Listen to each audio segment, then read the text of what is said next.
Hello সবাইকে, সবাই কেমন আছেন? অনেকদিন পর একটা ভিডিও নিয়ে এসেছি। আশা করি আপনাদের ভালো লাগবে। এটা হচ্ছে আম্মুর বাসায়। সকালবেলা আম্মু হচ্ছে ভুনা খিচুড়ি করেছিল, সাথে ভর্তা ছিল, ভাজি ছিল। আমার না লেটকা খিচুড়ির থেকে ভুনা খিচুড়িটা খেতে খুব ভালো লাগে। তো খাবার-দাবার করার পর হচ্ছে ব্যালকনিতে বসেছিলাম, একটু রৌদ্র উপভোগ করতেছিলাম। কারণ সকালবেলা শীতটা না একদম বেশি লাগে। আমার কাছে মনে হয় যে রৌদ্রে বসা থাকলে একটু ভালো লাগবে। তো কিচেনে এসে দেখতেছিলাম যে আম্মু রান্না-বান্না করতেছে। আজকে বাসায় একটা ছোটখাটো পার্টি ছিল।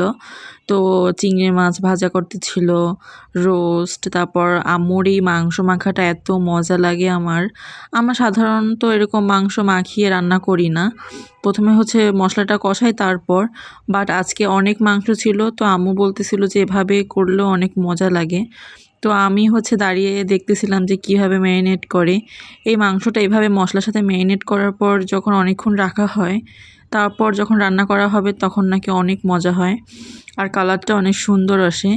তো বেলকনিতে গিয়ে দেখতেছিলাম যে আম্মুর ছোট গার্ডেন। আসলে আমার মা বেলকনিতে অনেক গাছ লাগাতো। দেখা যাচ্ছে আমার ছোট ভাই আছে, সব কিছু মেনটেন করে এগুলোর দিকে আর সময় দেওয়া হয় না তেমন।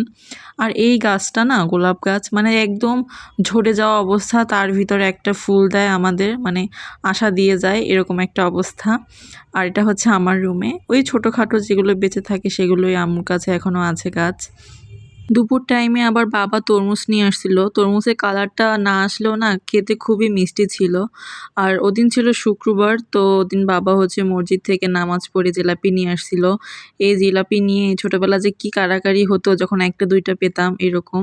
আর এই পাশে মা হচ্ছে সুন্দর করে চিংড়ি মাছ ভুনা করতেছিল। আম্মুর মতো এত চেষ্টা করি চিংড়ি মাছ ভুনা করার, বাট আম্মুর মতো আর মজা হয় না।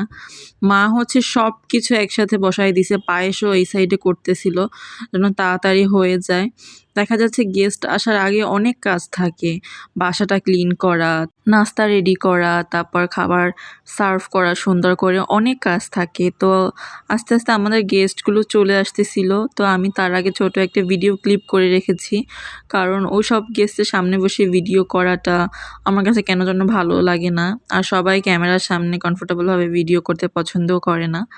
তো এর জন্য আমি রুমে বসে একটু হালকা করে সেজে তারপর দেখতেছিলাম। আর গেস্ট আসবে, পার্টি থাকবে, আর আমার ফেসে পিম্পল আসবে না তা কি করে হয়, তাই না? তারও আগমন থাকে আর আমিও পার্টিতে অ্যাটেন্ড করে যাওয়ার হবে। তো আমি এখানে বসে গল্প করতেছিলাম আর খাবার খেতেছিলাম। অনেক লোক আসছিল বলতে আমি সবার ভিডিও করতে পারিনি। সবাই একত্রিত হয়ে আসেনি, মানে এক এক করে এসেছে। এর জন্য ওইভাবে আর খাবারও ভিডিও করতে পারিনি। দেখা যাচ্ছে গেস্টের ওইভাবে ভিডিও করা হয়নি। একেক সময় একেকজন এসেছে, তাদের খাবার, নাস্তা বলো বা গল্প করা, তখন ভিডিও করার আর কোনো সুযোগ হয় না।